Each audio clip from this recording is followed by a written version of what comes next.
t'explique pourquoi on est parti. On est parti parce que en fait à Portoferraio, on s'est dit on va faire un petit tour pour voir un petit peu ce que c'est.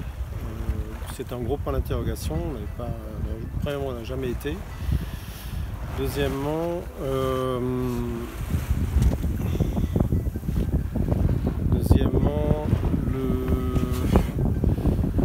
le fait d'aller jusqu'à elle nous mettait la barrière la plus éloignée, le point le plus éloigné du point de départ de nos vacances, c'est-à-dire de Port-Saint-Louis-du-Rhône. Par contre, ce qui... Attends, hop, on va se faire comme ça, voilà. Par contre, on est un peu surpris. Je savais que les ports italiens étaient chers, j'ai déjà lu et entendu et vu sur YouTube pas mal de choses. Là, effectivement, c'est très cher. C'est plus cher qu'un port espagnol, qui est déjà... les Espagnols sont déjà très bons dans ce domaine-là.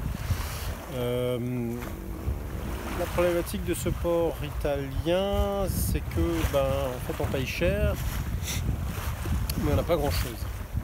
C'est-à-dire que comparativement à un port français, on n'a pas plus. On paye grosso modo, on aurait quasiment pu faire 3 nuits au prix d'une ici, comparativement à un port français. Port normal, attention, il y a aussi des ports chers en France, mais on parle d'un port traditionnel où on paye nous une trentaine d'euros en moyenne, 35, entre 30 et 40, on va dire grosso modo. Là on a payé 80 euros, plus de 80, parce qu'il y avait des taxes par personne. Pour une place au port sur un quai qui était franchement pas propre. On nous a dit que quelqu'un passerait pour ramasser les ordures.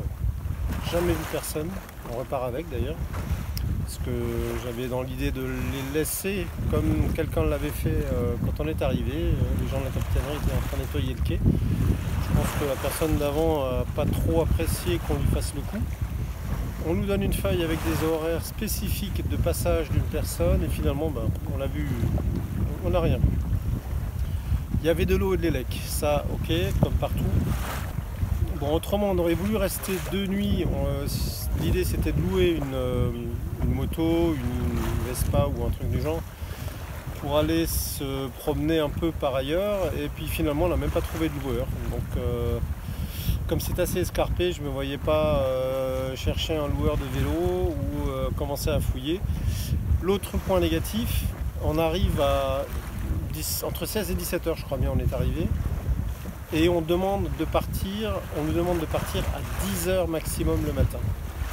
Ça pour moi c'est un gros point négatif parce que quand on est en congé et qu'on veut prendre son temps, ça nous laisse tout juste de quoi prendre notre petit déjeuner, d'aller faire vite des courses dans le supermarché qu'on a détecté et dans lequel il n'y a pas grand chose dans la partie historique. Et puis voilà, en fait, je trouve ça vraiment pas du tout adapté. Donc l'idée c'était de repartir initialement vers Pise pour remonter le long du golfe de Gênes, pour rentrer dans le golfe de Gênes un petit peu. Mais on a 2 jours de vent portant, du vent du sud, qui sont vraiment super pour faire le retour vers la France.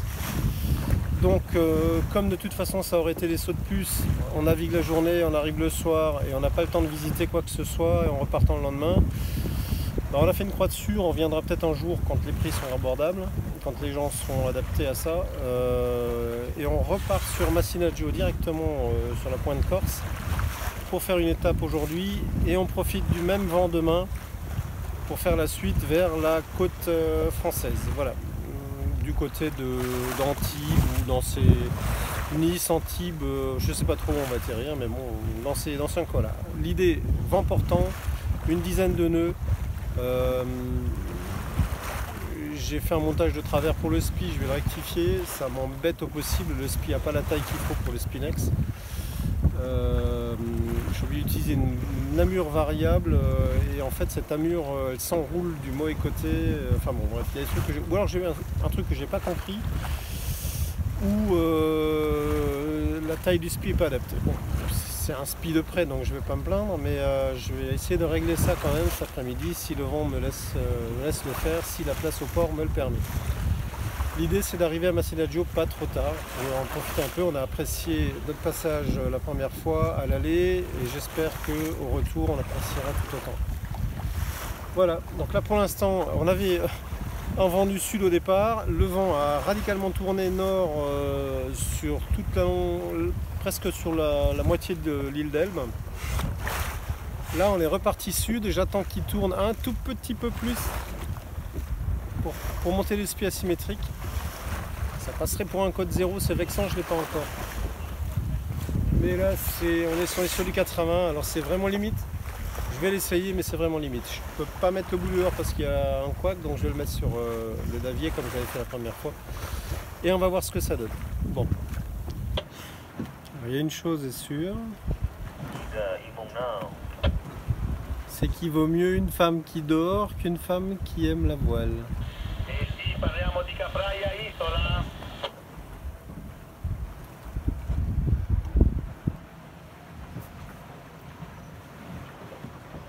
Faudrait partager tes écoutes.